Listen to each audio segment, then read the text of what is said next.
As June 1692 began, preparations were underway for trials to clear out the overcrowded Massachusetts jails. Witchcraft suspects were being transferred from Boston to Salem to be on hand for trials. Authorities were questioning suspects and witnesses, and specters were still supposedly terrorizing the afflicted persons. This is Salem Witch Trials Daily, and I'm Josh Hutchinson. This is Sarah Jack. Today is Wednesday, June 1st, 1692, and all is not well in Salem. Tension is at its peak as trials begin tomorrow, and executions will soon follow. In 17th century New England, people tried for witchcraft were often hanged within a week or two of first being indicted. Everyone knew the grand jury would be meeting tomorrow, and that trials could be held as soon as the grand jury returned a true bill on an indictment. Trials could even happen the same day as grand jury hearings. The innocent people in the prisons must have been so scared, especially all those who were brought up from Boston to Salem just in time for the Court of Oyer and Terminer's first session.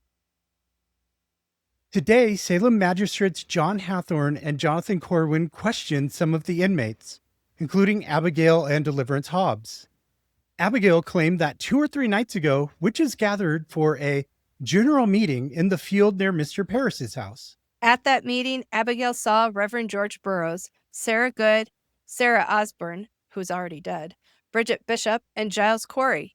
The specter of George Burroughs pinched Abigail for saying so much against him, and I believe she probably did. Then, the specter offered the devil's book to Deliverance Hobbs, her stepmother, and shook her almost to pieces for not signing it. During the same hearing, Mary Warren testified that when she was in prison about 2 weeks ago, she was visited by a host of specters. You got George Burroughs, Rebecca Nurse, Elizabeth Procter, Alice Parker, Anne Pudiator, Abigail Soames, John Procter, Lydia Dustin, and other witches that Mary didn't even know. George Burroughs played a trumpet right there in the room. That must have been loud. And the group invited Mary Warren to a feast at Mr. Parris's. The specters of Rebecca Nurse and Elizabeth Procter supposedly told Mary that they were the deacons and would be serving sweet bread and wine. Mary asked what wine it was, and one of the specters told her it was blood and better than regular wine. Mary testified that she refused to eat or drink with them, so they dreadfully afflicted her. Always dreadful. And the specters were busy during this interview. Rebecca Nurse supposedly afflicted Mary Warren and Deliverance Hobbs and almost choked Abigail Hobbs. And Philip English showed up and reportedly ran a pin into Mary Warren's hand. Ruth and Samuel Perley testified today against Elizabeth Howe. According to their testimony, their daughter Hannah had often claimed that Elizabeth Howe afflicted her both night and day. She had said that she was pricked with pins. Other times she fell down into dreadful fits.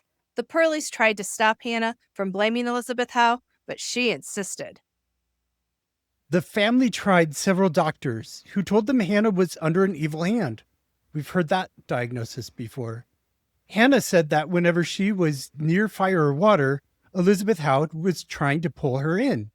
And this continued for about 2 or 3 years. But over time, Hannah pined away to skin and bone and died. At the time of Hannah's afflictions, Elizabeth Howe in real life wanted to join the church in Ipswich, but the church was unsatisfied, so they asked the Perleys to testify about what had happened to their daughter. A few days later, after the Perleys had testified against Elizabeth Howe, one of their cows was taken strangely, running about like a mad thing a little while, and then it ran into a great pond and drowned herself. When Samuel Perley and his sons had towed the cow to the shore, it was difficult for them to skin the cow because she stank abnormally. The Court of Oyer and Terminer clerk Stephen Sewell used the paper the Perley's testimony was written on to list other witnesses against Elizabeth Howe. He put down 12 names. Deborah and Timothy Perley testified that they'd had a difference with Elizabeth Howe over some boards. When the Perleys went to milk their cows a couple days later, one gave a quart of milk, another gave about half a pint, and one only gave 2 or 3 spoonfuls. These cows had each been giving 3 or 4 quarts per meal. Now, 2 continued to give little or nothing for several meals. After 4 days, they were back to normal. And Deborah Perley testified that even though Hannah Perley would often complain of Elizabeth Howe afflicting her, in real life, Elizabeth was very loving toward Hannah, and they spent time together and they got along quite well. Hannah once told Deborah she only played nice, though, so that Elizabeth Howe wouldn't kill her. Wow, this really sounds like if you take this experience of Howe's outside the Salem witch trials, it's an example of someone believing somebody is afflicting them and is a witch and it not boiling over to a witch hunt. That's interesting. That's a really good point. It is a great example of that because they talked about her in church afflicting the girl and killing her, but it never went to a trial at that point in time. Sarah Churchill confessed that Amputiator had brought her the Devil's Book and that she had signed it, but did not know Anne at the time.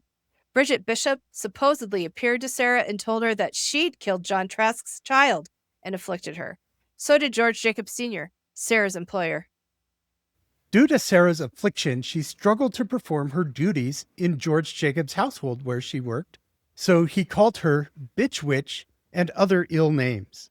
She said Anne Pudiator brought her thorns and images or poppets like Mercy Lewis, Ann Putnam Jr., and Elizabeth Hubbard, and she stabbed the images with the thorns. Mary Warren testified that Bridget Bishop had several times urged her to sign the Devil's Book. The real-life Bridget was in chains in the Salem jail during these visits, but her specter would torture and afflict Mary, saying she could not kill Mary, but threatening that she would bring one that could kill Mary, which would be Mr. Nathaniel Carey, a 47-year-old merchant and mariner whose wife, Elizabeth, was arrested on May 23rd. But today wasn't all about accusations of witchcraft. There were also allegations of deceit and fraud against 2 of those people who were making the witchcraft accusations. Sarah Ingersoll and Anne Andrews testified about Sarah Churchill. Sarah Ingersoll said that after Sarah Churchill's examination, she had come to her crying. Ingersoll asked Sarah Churchill what ailed her, and Churchill said she had undone herself by belying herself and others and saying that she had set her hand to the book, which she had never actually done. Ingersoll said that she believed Churchill had signed the book, and Churchill cried, "No, no, no, I never did." She had lied because the authorities had threatened to throw her into the dungeon with George Burroughs. Churchill said that if she told Mr. Noisebit once she had set her hand to the book, he would believe her. But if she told the truth and said she had not set her hand to the book 100 times, he would not believe her. Nicholas Noyes that she's talking about here was Salem's junior minister. And we'll point out Anne Andrews was the daughter of George Jacob Sr., and she corroborated Sarah Ingersoll's testimony. Sarah Ingersoll was married to Captain Samuel Ingersoll, who was a nephew of Lieutenant Nathaniel Ingersoll, who kept the tavern in the heart of Salem Village, if you're keeping score at home. Sarah Bishop, Edward Bishop Jr., Mary Esty, and Mary English testified against Mary Warren. Esty and the bishops testified together that about 3 weeks ago, when they were in the Salem jail, they heard Mary Warren several times say that the magistrates may as well listen to a supposedly distracted person as take notice of what the afflicted person said. These individuals, Sarah Bishop, Edward Bishop Jr., Mary Esty, Mary English, they're all in jail accused of witchcraft, but they're testifying against Mary Warren to show that she's lying and that the afflicted people who are accusing them are fraudulent, that they're making things up, and it's not true that they are witches. So it's in their own defense that they're coming out and saying that our accusers are lying about us. And Mary Warren reportedly said, "When I was afflicted, I thought I saw the apparitions of 100 persons. She told them that her head was distempered at that time and she couldn't tell what she said.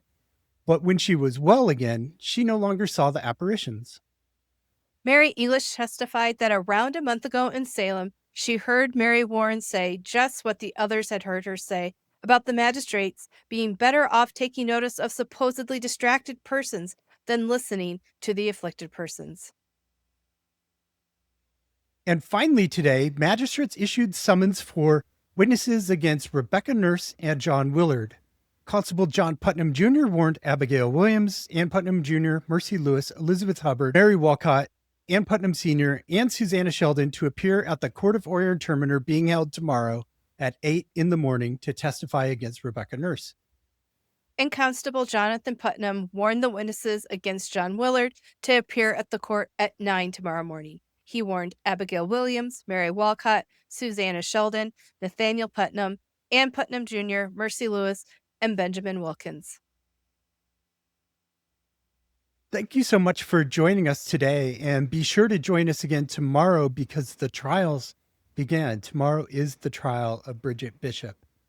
And we want to wish a happy anniversary to ourselves and our other podcast, The Thing About the Salem Witch Trials.